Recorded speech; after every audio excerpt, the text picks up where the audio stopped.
Hello and welcome to another installment of Liberty Nation's Swamponomics videocast. I'm Andrew Moran, Ellen Economics correspondent.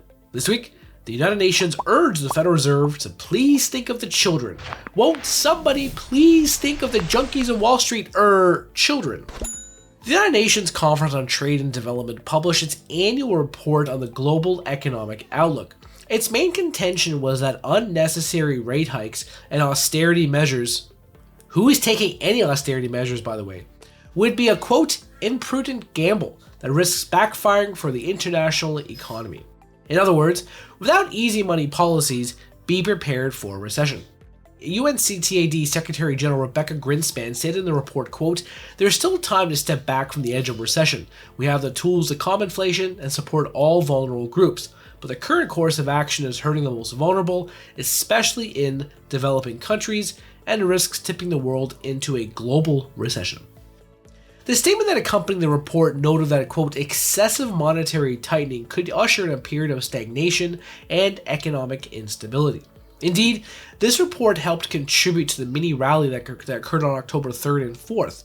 It also helped that the Bank of England started buying bonds again, and the Reserve Bank of Australia pulled the trigger on a smaller than expected quarter-point rate increase. So, is there some truth to what the United Nations is saying? Yes, of course. There is no doubt that all this central bank tightening will lead to an economic downturn, if it hasn't already.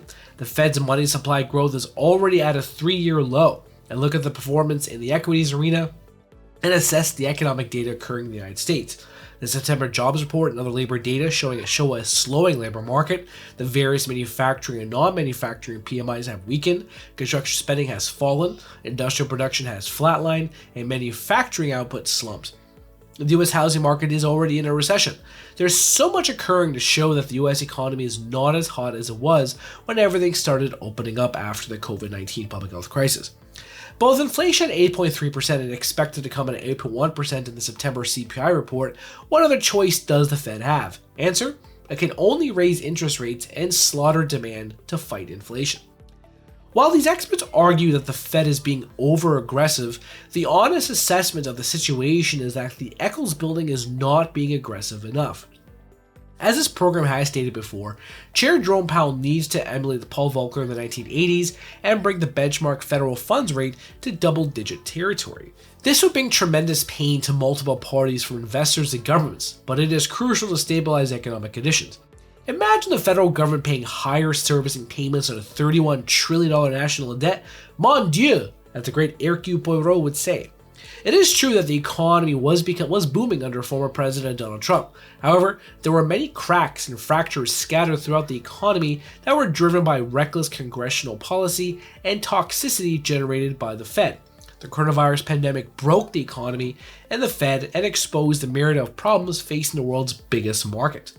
That's it for me this week. Please read my full Swamponomics column where I discuss the September jobs report, consumers maxing out their credit cards, and economists' disdain for uneducated white males. Thank you. Entertaining, informative, and just plain fun. Watch Liberty Nation's The Conservative 5. Produced by conservatives for conservatives. C5's The Left Free Zone. Hosted by Liberty Nation's Lisa K. Donner. Joined by a raucous, irreverent panel of authors. Deconstructing leftist narratives. Debating the hot topics. And remembering to laugh. Join the official conservative safe space. You only did that to piss Jeff off. Liberty Nation's The Conservative 5.